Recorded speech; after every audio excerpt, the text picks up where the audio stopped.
জীবনের শেষে যে স্থান আমাদের প্রত্যেকের জন্য নির্ধারিত, সেই শ্মশান কেবল দেহের শেষ গন্তব্য নয়, অনেক সময় তা হয়ে ওঠে ভয় ও অজানার কেন্দ্র। কিন্তু কেমন হয় যদি সেই শ্মশানেই এক রাতে ঘটে এমন কিছু যা বাস্তব আর অলৌকিকের সীমা মুছে দেয়। দ্য হন্টেড মাইন্ডস থেকে আমি সিদ্ধার্থ। আপনারা শুনছেন গ্রাম বাংলা ভূতের গল্প, শ্মশানের সেই রাত।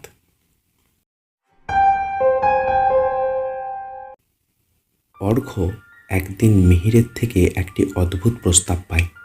কলকাতার শহরতলি এক প্রাচীন শ্মশানে এক রাত কাটানোর উদ্দেশ্য লোককথা বনাম বাস্তবতা শিরোনামে একটি বিশেষ প্রতিবেদন লেখা। অর্ঘ্য রাজি হয় মজার একটা অ্যাডভেঞ্চার ভেবে। মিহির জানায় এই শ্মশানে নাকি 1953 সালে একসঙ্গে পুড়েছিল 11 জন ব্রাহ্মণ এক অভিশপ্ত যজ্ঞের পর। সেদিন থেকে প্রতি বছর একটি নির্দিষ্ট রাতে সেখানে শোনা যায় অদ্ভুত মন্ত্রপাঠ, দেখা যায় আগুনের শিখা। অর্ঘ্য, মিহির ও ক্যামেরাম্যান রণজয় পৌঁছায় শ্মশানে রাত 10টা। রহিম কাকা তাদের সাবধান করে দেন, যা কিছু শোনো দেখো, পাল্টা জবাব দিও না। তারা হেসে উড়িয়ে দেয় ব্যাপারটা। রাত বাড়তেই এক বৃদ্ধ সাধু এসে বসে আগুনের সামনে। বলে সবাই আসে, সবাই ফিরে যায়, কিন্তু কেউ বদলায় না। কথার গভীরতা বুঝতে না পেরে তারা শুধু ক্যামেরায় রেকর্ড করতে থাকে। রাত 12টায় হঠাৎ আসে এক কিশোরী মেয়ে, সাদা সালোয়ার কামিজ। বলে, আমার বাবা এখানেই পড়েছিল, আজও খুঁজে চলি। তার চোখে অদ্ভুত শূন্যতা, ওর পায়ের ছায়া পড়ে না। রাত 2:30 হঠাৎ শ্মশান ঘাটে এক কোণ থেকে উঠতে থাকা আগুনের রেখা। আগুনের মাঝে মাঝে দেখা যায় 11টি ছায়ামূর্তি মন্ত্রপাঠ করছে, চোখে আগুন। অর্ঘ্য মনের জোরে ক্যামেরা চালু রাখে, কিন্তু ক্যামেরার লেন্সে কিছুই ধরা পড়ে না। কেবল তারা নিজের চোখে দেখা দৃশ্য আরও স্পষ্ট, আরও বিভীষিকাময়। মিহির স্বীকার করে সে আসলে এক পুরনো সাধনার বই খুঁজছে, যেটি এখানে নাকি একসময় পুড়িয়ে ফেলা হয়। সেই বই উদ্ধারের চেষ্টায় আজকের রাতে আসল কারণ। রণজয় হঠাৎ উধাও। তার ক্যামেরা পাওয়া যায় একটি পোড়া গাছের গোড়ায়, আর তার ভিতরে একটি ফিসফিসে শব্দ, আমার স্থান তুমি নিয়েছ। সেই অদ্ভুত সাধু বলে, এই রাত শুধুই আমাদের, জীবিতদের প্রবেশে শাস্তি হয়। চারিদিক অন্ধকার, শব্দ নেই, শুধু মাটির নিচে কিছু একটা নড়ে ওঠে। অর্ঘ্য ও মিহির পালানোর চেষ্টা করে, কিন্তু প্রতিটি পথ ফিরে আসে সেই শ্মশানেই। যেন গোলক ধাঁধায় পড়ে গেছে তারা। তার ছায়া ধীরে ধীরে মাটি থেকে ভাসে। সাধু একমাত্র উপায় বলে, একজনকে থেকে যেতে হবে আত্মা হিসাবে, না হলে দুজনেই হারিয়ে যাবে। মিহির নিজের ভুল স্বীকার করে, বলে, আমার লোভের কারণেই আজ এটা ঘটেছে, আমিই থাকি। সে সামনে এগিয়ে যায় সেই আগুনের দিকে, ছায়ারা তাকে গ্রাস করে। সকাল 5টায় অর্ঘ্য একা উঠে বসে শ্মশান ঘাটে। তার পাশে পড়ে রণজয়ের ক্যামেরা, কিন্তু ভিতরে কোনো রেকর্ড নেই, শুধু ছাই আর অদ্ভুত দাগ। 1 বছর কেটে গেছে। অর্ঘ্য মিত্র এখন আর আগের মতো স্বাভাবিক নেই। সে রাতে কি হয়েছিল? সত্যি কি মিহির আত্মবলি হয়েছিল, নাকি সেটা ছিল কোনো ভৌতিক প্রতারণা? আর কানে আজও সেই শ্রোতা শোনা যায়, কিন্তু এবার কেউ বা কিছু ফিরে এসেছে।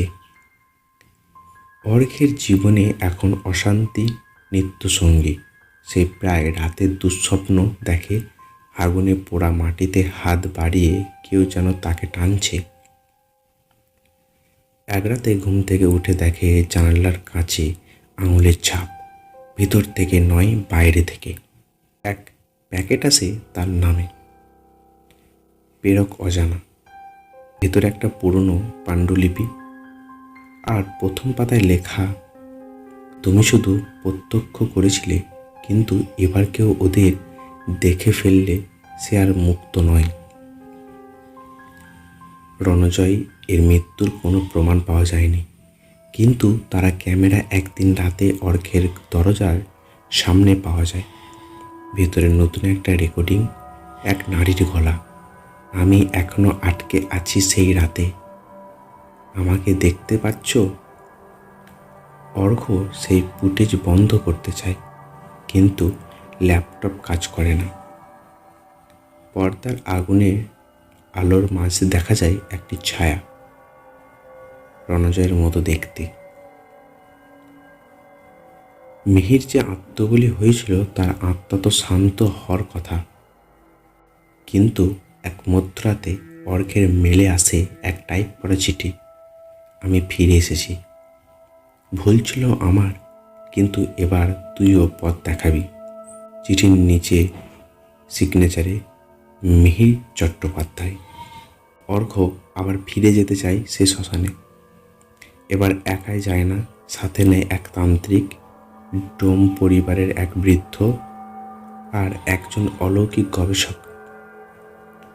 তারা শ্মশানে প্রবেশ করে পূর্ণিমার রাতে, একই দিনে যেদিন বছরখানেক আগে দুর্ঘটনাটি ঘটেছিল।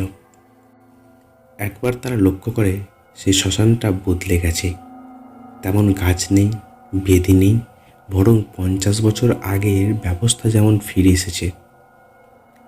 ঘড়ি বন্ধ হয়ে যায়, সব কিছু গায়ে জমে থাকা ছাই যেন তাদের গ্রাস করতে চায়।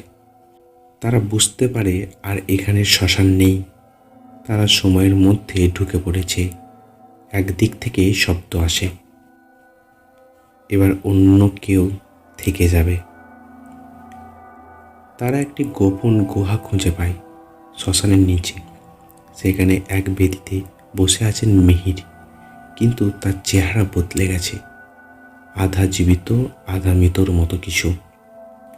মিহির বলে, আমি নিজে বেড়াতে পারিনি, তবে তোর সাহায্যে এবার পারবো, তুই আমার জায়গায় নেই। তার চোখে তখন শুধু ভয় না, ক্ষুধা।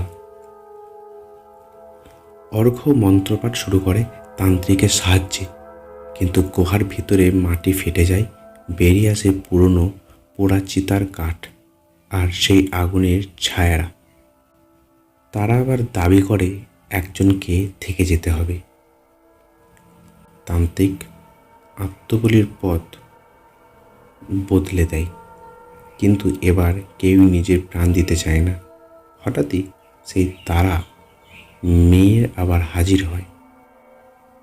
সে বলে, আমার জীবন তো কোনোদিনই ছিল না, আমি ওদের পথ দেখাই, এবার আমি বন্ধ করব এই চক্র।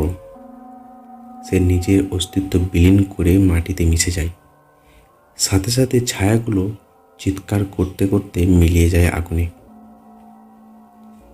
অর্ঘ জ্ঞান হারিয়ে ফেলে। সকালে উঠে দেখে সে শ্মশানের বাইরে পড়ে আছে, পাশে পড়ে থাকা পুরনো পাণ্ডুলিপি এখন পুড়ে গেছে। তবে এবার ক্যামেরায় সব রেকর্ড হয়েছে, আগুন, ছায়া, মিহির, তার সব। কিন্তু যেই না সেই রেকর্ড চালু করতে যায়, কম্পিউটারটায় লেখা আসে, সতর্কতা, এই ভিডিও চালালে তুমি আবার তাদের ডাক দেবে। অর্ঘ এখন একটা ভিডিও রেকর্ডিং লুকিয়ে রেখেছে নিজের ঘরে। সে জানে সেটি চালানো মানেই হয়তো আবার সেই রাত ফিরে আসবে। কিন্তু তার মধ্যে এক প্রশ্ন বারবার ফিরে আসে, তারা কি সত্যিই আত্মা ছিল, নাকি সেই ছিল রক্ষক, একমাত্র বাধা ওদের আগমনের? গল্পটি কেমন লাগলো অবশ্যই কমেন্ট করবেন। আরও এরকম নতুন নতুন ভূতের গল্প শুনতে চ্যানেলটিকে সাবস্ক্রাইব করবেন।